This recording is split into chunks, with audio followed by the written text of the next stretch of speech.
There is a small wooden house at the edge of a quiet countryside town. The paint is fading. The roof has seen too many winters. The wind moves slowly through the trees, like it has nowhere else to go. And inside that house sits a man who is 108 years old. His name is not important, because people in the village don't call him by name anymore. They call him something else. They call him the man who should not be alive, not because they hate him, but because they cannot understand him. They have seen him outlive wars, storms, sickness, and generations. They have buried his friends, his brothers, even his own children. But he is still here. Every morning, at the same time, he sits by the same window and watches the world wake up. Slowly, quietly, like he is waiting for something, or maybe remembering something. His hands are thin, his skin is like old paper, but his eyes are alive, not tired, not broken, just deep, like they have seen more life than time can measure. One day, a young journalist came to the village. She had heard the story. A man who lived to 108. No hospital dependency, no modern miracle treatments. Just life. She didn't believe it. Nobody did. So she came to see for herself. She walked down the dirt path toward his house. Each step felt heavier than the last, because something about the place felt different, like time didn't move the same way here. When she reached his door, she knocked softly. No answer. She knocked again. Still nothing. Just when she turned to leave, the door slowly opened, and there he was, the 108-year-old man, standing calmly, as if he already knew she was coming. He looked at her for a long moment, then said something that froze her in place. "You are early," he said softly. The journalist blinked. Early for what? The old man turned and walked back into his house. Without answering, she followed him inside. The house smelled like herbs, wood, and something warm, something comforting. He pointed at a chair. She sat down, and then silence filled the room. Not awkward silence, but heavy silence, like the air itself was listening. Finally, she spoke. "How are you still alive?" The old man smiled slightly, not proudly, not jokingly, but like he had been waiting for this question his whole life. And then he said, "It is not luck. It is not medicine. It is what I eat." The journalist leaned forward. "What do you mean?" The old man slowly stood up and walked toward a small wooden table. On it was a simple bowl. Nothing fancy, nothing expensive, just simple food. He looked at her and said, "People think long life comes from doctors. But I learned something else." He paused, then added, "Long life comes from what you feed your body every single day." The journalist didn't blink. She was fully focused now, because something in his voice felt real, too real to ignore. The old man sat back down, and for the first time, he said the words that would change everything. "I will tell you the 7 foods that kept me alive." "But you must understand." He looked directly into her eyes. "This is not a story. This is survival." The room felt colder. The wind outside stopped for a moment. Even the clock seemed quieter. And then he said the first line that would begin a journey into a forgotten truth. "Food is not just food. It is the reason I am still here at 108. The journalist lifted her pen, ready to write everything down, and the old man slowly began. But before he could continue, he paused, as if remembering something painful, something beautiful, something lost. And in that silence, the real story was about to begin. The room was still. The old man sat back in his wooden chair, his fingers resting gently on the table, as if he was holding on to memories instead of wood. The journalist waited, pen in hand, almost afraid to break the silence. Outside, the wind returned softly. The trees moved again. Life continued. But inside that house, something else was beginning. A story that felt older than time itself. The 108-year-old man finally spoke. "My first secret," he said slowly, "is something people stopped respecting long ago." He paused. "Not because it is weak, but because it is simple." The journalist leaned forward. He continued, It is rice. For a moment, she didn't react. Rice. That was it. In a world of expensive diets, protein powders, superfoods, imported health trends, the secret to 108 years of life was rice. She almost smiled, but something in his face stopped her. He wasn't joking. He was remembering.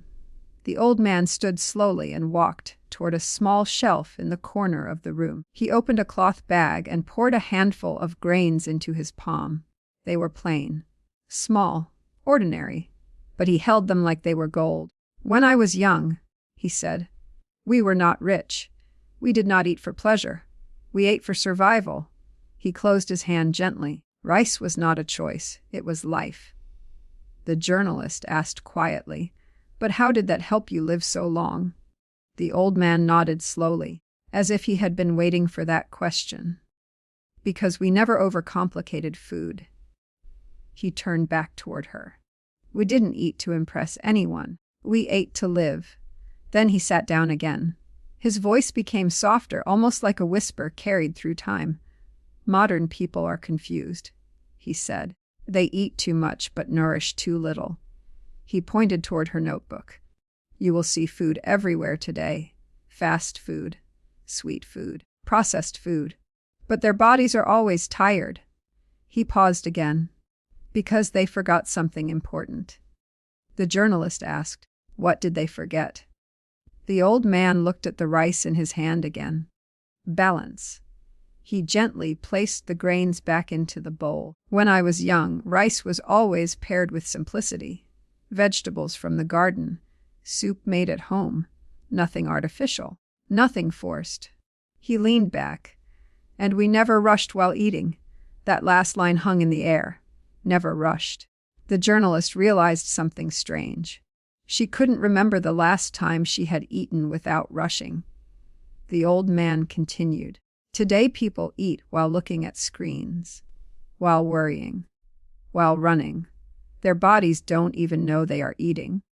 He tapped the table lightly. "But in my time, food was respected." The room felt heavier now, not sad, but reflective, like the past was sitting in the same room. Then the old man smiled slightly. "But rice alone is not magic." The journalist quickly looked up. He raised a finger. "It is not what you eat once. It is what you eat every day, for decades." He paused again, and his voice deepened. "I lived through hunger seasons, wars, cold winters, times when there was nothing but rice and water." He looked out the window. "And yet, I survived." The journalist asked softly, "So it wasn't just rice?" He shook his head. "No." He looked back at her. "It was trust." That word confused her. "Trust," she repeated. "Yes," he said.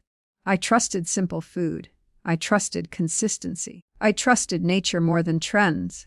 He leaned forward slightly, and slowly my body learned peace.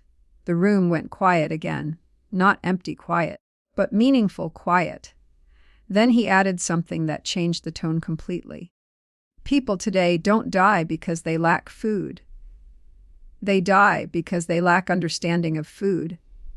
The journalist stopped writing for a moment. That line felt too deep, too real. The old man stood again, slowly walking toward the window. He looked outside at the village, children playing, people walking, life moving fast. Then he said softly, "This world thinks survival is about more supplements, more diets, more advice." He turned back. "But I am telling you," his eyes sharpened slightly, "survival is about less confusion, less artificial living, less forgetting what your body actually needs." He returned to his chair. "And rice taught me that lesson first." The journalist finally spoke again. "So you're saying a simple grain helped you live to 108?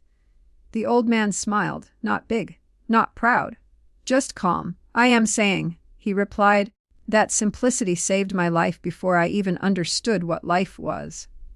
A long silence followed.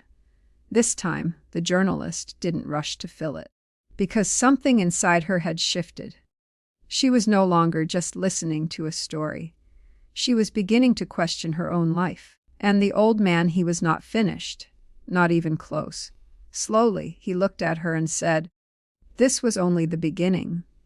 There are 6 more foods, and each one changed my life in a different way. The wind outside grew slightly stronger, as if it knew. The journalist sat still. Her pen hovered above the notebook, but she wasn't writing anymore. Something about the old man's voice had changed the way she listened. It wasn't just information now. It felt like inheritance, like he was passing down something that had survived time itself. The 108 year. Old man slowly turned away from the window. His eyes looked softer now, as if the memory he was about to share lived very deep inside him. My second food, he said quietly, is something people overlook every day. He paused. Because it is too common.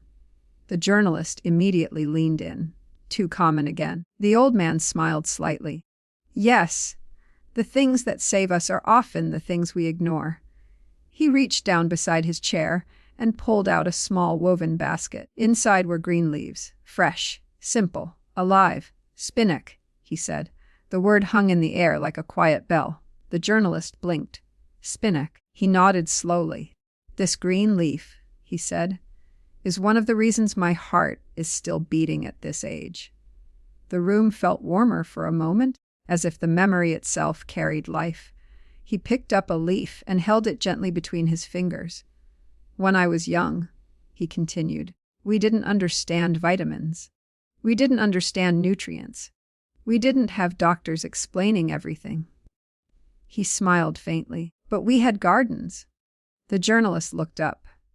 Every home had something growing, he said. Even if we had no money, we had soil. He looked down at the leaf. And in that soil, spinach grew like a silent healer. The journalist asked softly, what did it do for you? The old man didn't answer immediately. Instead, he closed his eyes for a moment. It felt like he was traveling back in time. When I was in my 40s, he said finally, I used to feel something strange in my chest. The journalist's pen stopped. A heaviness, he continued. Not pain, but pressure, like my body was asking for help. He opened his eyes again, but I ignored it. He gave a small, almost painful smile. Like most people do. The journalist felt a chill. He continued. One day, an old woman in my village saw me sitting outside my house. She told me I looked tired. He paused. And she gave me a bowl of cooked greens. He looked at the spinach in his hand again. Just this, the journalist whispered. And that helped you. The old man nodded. Not instantly. He raised a finger gently. That is something people misunderstand today. Healing is not instant. It is not dramatic. It is quiet. He leaned forward slightly. I started eating greens every day. Not because I understood science, but because I trusted the woman who gave it to me. He smiled faintly. And slowly, something changed. The journalist asked, what changed? The old man placed the leaf back in the basket. My breathing became easier. My body felt lighter. My energy returned. He tapped his chest gently, and that heaviness disappeared. The room went silent again. Even the wind outside felt slower. The journalist asked carefully, so spinach healed your heart? The old man shook his head. Nung. He looked directly at her. Nature healed my habits. That sentence landed deeply. He continued. Spinach is not magic. It is support. He raised his hand slightly, but only if you give your body consistency and time. The journalist wrote again, faster now. The old man stood slowly and walked to the window. He looked outside again. This world today, he said, wants fast healing. He turned back. But the human body was not built for fast anything. He pointed gently toward her notebook. You don't become strong in a day. You don't become weak in a day. And you don't become 108 in a day. A faint smile appeared on his face. The journalist smiled too, almost without realizing it. The old man returned to his chair. When I continued eating spinach and other green vegetables, he said, something else happened. The journalist asked, what? My energy stabilized. He nodded slowly. No more extreme tiredness. No more sudden weakness. My body became steady. He placed both hands on his knees. And steadiness is what keeps you alive longer than excitement ever will. The journalist paused writing again. That idea felt strange but true. He continued. Most people today eat for taste, but they forget that food also builds the future of their body. He tapped his chest lightly. Every bite is a decision about your tomorrow. The room felt heavier again, but not in a bad way, in a thoughtful way. The old man looked at her again. I did not live to 108 because I was lucky, he said. I lived because I repeated small good habits long enough for them to save me. The journalist finally spoke again. So spinach helped your heart stay strong. The old man nodded. Yes. Then he added something even deeper. But more importantly, it reminded me to care for my body before it asked for care. Silence followed. A long one. The kind that doesn't feel empty. It feels full. Full of understanding. Full of realization. Full of regret for things not done earlier. The journalist slowly closed her notebook for a moment. She looked at the old man. And for the first time, she didn't see a 108-year-old man. She saw a life that had been carefully built, leaf by leaf, choice by choice, year by year. The old man looked at her gently. And we are only halfway, he said softly. There are still 5 more foods. And each one protects something different inside the human body. The wind outside moved again, a little stronger this time, as if the world itself was listening closer now. The house had grown quieter, not because there was nothing to say, but because everything being said was starting to feel heavier than words. The journalist sat closer now. Her notebook open but untouched for a moment. She wasn't just recording anymore. She was absorbing. The 108-year-old man looked tired for the first time, not physically, but emotionally, as if remembering a life that had taken 100 years to fully understand. He slowly spoke again. My third food is something people no longer respect the way they should. He paused. Because it is not modern. The journalist looked up immediately. Not modern again. That phrase had become a pattern in his story. The old man leaned forward slightly. When I was young, he said, we didn't have shelves full of imported health products. We didn't have packaged brain supplements or expensive pills promising memory and focus. He gave a soft, almost knowing smile. But we had fruit. He stood slowly and walked toward a small wooden box near the window. He opened it carefully. Inside were dried, slightly wrinkled fruits. Not perfect, not shiny, but real. He picked one up and held it between his fingers. Dates, he said softly. The word felt warm in the air. The journalist tilted her head slightly. Dates, he nodded. This is what kept my mind alive when everything else in life tried to slow it down. He sat back down, holding the dried fruit carefully, like it still carried energy inside it. When I was in my 50s, he continued, I started noticing something frightening. The journalist's pen paused again. I would forget small things, names, places, why I walked into a room. He looked down. It scared me more than anything else in my life. The room felt still. Even the wind outside seemed to slow. But I did not panic, he said. I returned to what my body already knew. The journalist whispered, dates. He nodded. Yes. He closed his hand gently around one. We used to eat them in the morning, not as a luxury, but as fuel. He looked at her directly. And slowly, I noticed something changing. The journalist leaned in. My focus returned, he said. My memory became clearer. My thoughts stopped feeling scattered. He tapped his forehead lightly. It was like my mind was waking up again. The journalist asked softly, why do you think that happened? The old man took a deep breath. Because the brain does not survive on stimulation, he said. It survives on nourishment. He paused again. This world gives the brain too much noise and not enough food. The journalist wrote slowly now, carefully. He continued, dates gave me natural energy. Not a spike, not a crash, but stability. He smiled faintly. And a stable body creates a stable mind. He leaned back in his chair. When I ate them consistently, I stopped feeling mentally exhausted all the time. He looked at her. People today call it aging brain. He shook his head slowly, but sometimes it is just brain. The journalist felt that sentence deeply. Brain. The old man continued. I also noticed something else. The journalist looked up quickly. My patience returned. He smiled gently. I stopped getting irritated easily. I stopped feeling mentally overwhelmed by small things. He placed the date back in the box carefully, and that is something people underestimate. He leaned forward slightly. A sharp mind is not just about memory. It is about calmness. The room felt warmer again, more human, less like a lecture, more like a confession. The journalist asked, so dates helped your memory and your peace of mind?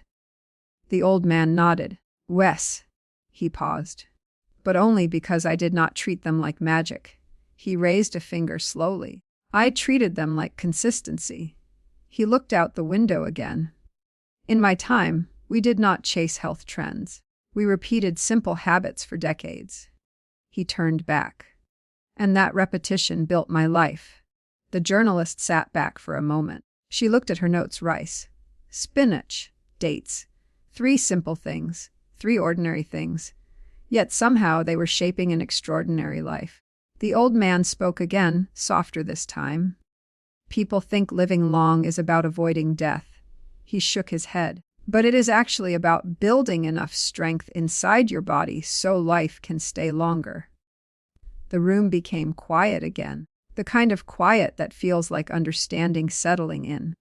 The journalist finally asked, how did you never stop eating these things? The old man smiled faintly. Because I never stopped believing that simple things matter. He paused. And because I saw what happened to people who didn't. That sentence carried weight. Not fear, but truth. He leaned back and closed his eyes briefly.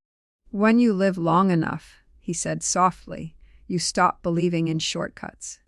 He opened his eyes again and start trusting patterns. The journalist looked at him for a long moment. Then whispered, we still have 4 more foods. The old man nodded slowly. Yes. And the next ones are even more powerful. A soft silence followed. Outside, the sky was beginning to change color, as if the day itself was moving closer to something important. The story was not slowing down. It was deepening.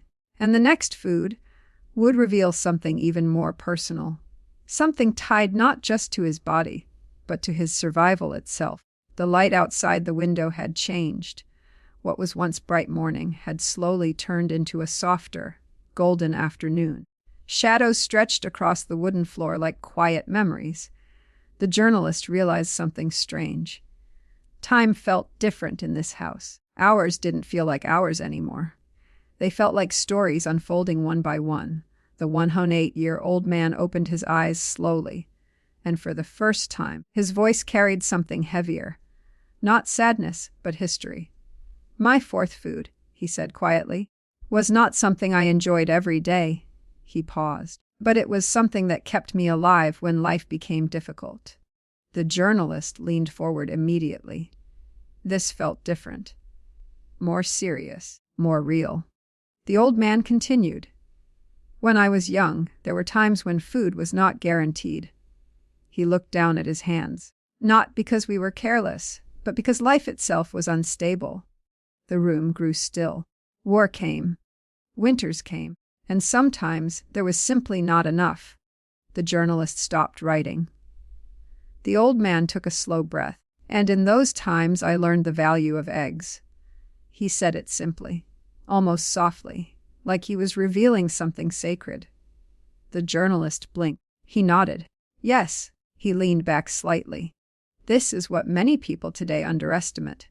Simple protein. He paused. But in my life, it was survival.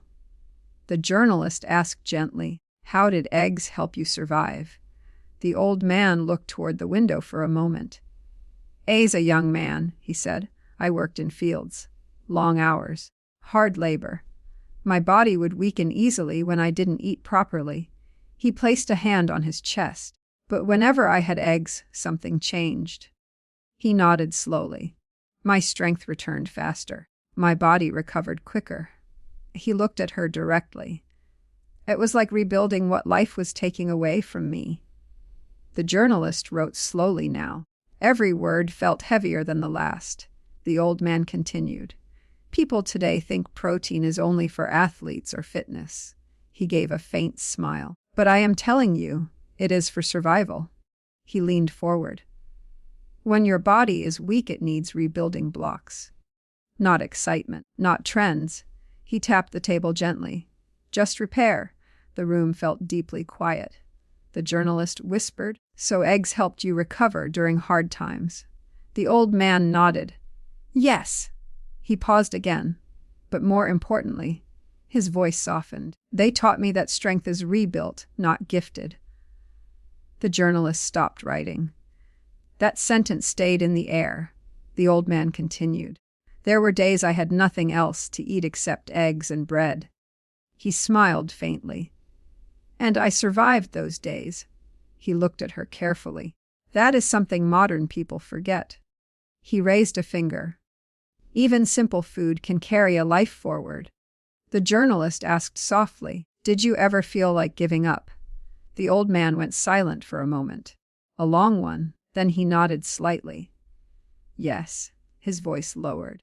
"There were moments when my body felt tired and my future felt uncertain." He looked down. "But I never stopped eating what I could trust." He looked up again. "And that trust kept me alive." The room felt heavier, but also stronger, like something invisible had been rebuilt inside it. The journalist closed her notebook for a moment. She just looked at him. Not as a subject, but as a life that had survived hunger, time, and change.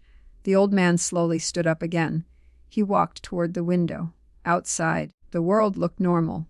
People walking, children laughing, life continuing. But his voice softened as he said, "This world thinks survival is complicated." He turned back. "But I learned it is simple." He pointed gently toward the table. "Eat what builds you." He pointed toward the basket. "Eat what heals you." He pointed toward himself. "And live long enough to understand it." A quiet pause followed. Then he returned to his chair. The journalist finally spoke again. "So eggs were your fourth key to life." He nodded. "Yes. And now you understand." He leaned forward slightly. "It was never about one food. It was about a pattern of survival." The wind outside moved again, this time a little stronger, as if it knew the story was approaching its deepest truth. The journalist whispered, "There are still 3 more foods." The old man gave a slow, knowing nod. Yes.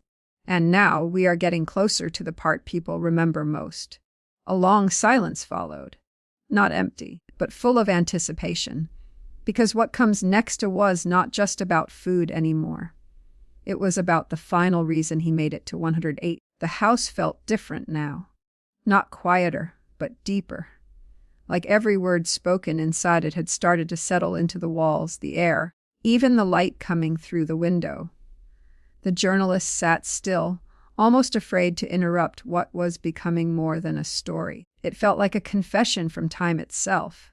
The 108-year-old man looked at her for a long moment. Then he exhaled slowly. "You have listened well," he said softly. "But what comes next is what most people never understand." He leaned forward slightly. "The last 3 foods are not just food." The journalist tightened her grip on her pen. "They are balance," he said. "Without them, nothing else works." Food feigned 5. Milk, the quiet builder of strength. He stood slowly and walked toward a small clay jug sitting near the corner. His hands trembled slightly, but his voice remained steady. "When I was young," he said, "milk was part of daily life." He poured a little into a small cup, not much. Just enough. We didn't call it a health drink. We called it normal life. He placed the cup down gently. Milk gave me what my body could not build alone. The journalist asked softly, "What do you mean?" He nodded. Bones. Strength. Recovery. Calmness. He looked down at his hands. When life was hard, milk softened the damage. He paused. And when I was weak, it brought me back. He sat again. But most importantly, he looked up. It taught me patience inside the body. The journalist frowned slightly. Patience. He smiled. Yes, because real strength does not grow fast. It grows quietly over years. A silence followed. Not empty, but grounding. Food Phase 6. Simple root vegetables. The forgotten earth energy. He leaned back. And then there were root vegetables. The journalist tilted her head. Potatoes, carrots, things from the ground. He nodded. Yes. He smiled faintly. People today ignore them because they are simple. He shook his head slowly. But simplicity is not weakness. He looked at the floor. It is stability. He continued. When I ate food from the earth, I felt connected to something steady. The journalist wrote quickly now. He went on. No chemicals. No confusion. Just real nourishment. He tapped the table. And that steadiness kept my body from breaking under stress. He looked at her carefully. Modern life is full of pressure. But these foods grounded me. A soft pause. Then he added quietly, without grounding, even strong people fall. The Food Phase 7. Olive oil's the silent protector. The room felt warmer as he spoke again. And the final food is something small. He held his fingers close together. But powerful. The journalist leaned in. Olive oil. He nodded. Yes, he continued. This was not just food. It was protection. He looked at her directly. For my heart, for my blood, for my aging body. He paused. In my old age, I realized something important. He leaned forward slightly. It is not only about adding strength. It is about protecting what you already have. The journalist stopped writing for a second. That line felt different. The old man continued. Olive oil helped reduce strain inside my body. He placed a hand over his chest. It made everything work more smoothly. He gave a soft smile. And at my age, a smoothness means survival. The room went silent again. The 7 foods had been revealed, but the story did not feel finished. It felt like it was arriving somewhere. THCRH 108 years. The old man slowly leaned back. His eyes looked tired now, but peaceful. The journalist whispered, "So these 7 foods are the reason you lived to 108. He stayed quiet for a long moment. Then he shook his head gently. No. The journalist froze. No, she repeated. He looked at her calmly. They helped. He nodded. But they are not the reason. The room became still. Even the wind outside seemed to pause. The journalist whispered, "Then what is?" The old man looked out the window. For a long time, then he spoke softly. "The real secret is not what I ate." He turned back slowly. "It is what I did every single day for 108 years. The journalist didn't move. He continued. "I stayed consistent when life was normal. I stayed careful when life was difficult. I stayed grateful when life was painful." He paused. "And I never believed that my body was separate from my choices." Silence filled the room. Then he added something even deeper. People search for miracle foods, but ignore miracle habits. He looked at her gently. "I did not live long because I found something special. I lived long because I respected simple things long enough." The journalist felt her throat tighten. The old man stood slowly one last time. He walked to the window again and softly said, "Longevity is not a secret. It is discipline disguised as ordinary life." He turned back. "And now you know the truth." The journalist closed her notebook. For the first time, she didn't feel like she had finished an interview. She felt like she had been changed. The old man sat down again. His voice softened. "Remember this." He looked at her one final time. It is not the age of the body that matters. It is the quality of the care you give it every day. A long silence followed. Not uncomfortable, but complete. The journalist stood up slowly. She looked at the man who should not have been alive, but somehow was. And now she understood. It was never a mystery. It was a life built carefully, one simple choice at a time. Fine aumenti, as she walked toward the door. She looked back one last time. The 108-year-old man was still sitting by the window, watching the world, not waiting for death, not fearing time, just living, quietly, steadily, fully. And outside, the wind carried a feeling that sounded almost like truth itself, simple, ordinary, powerful.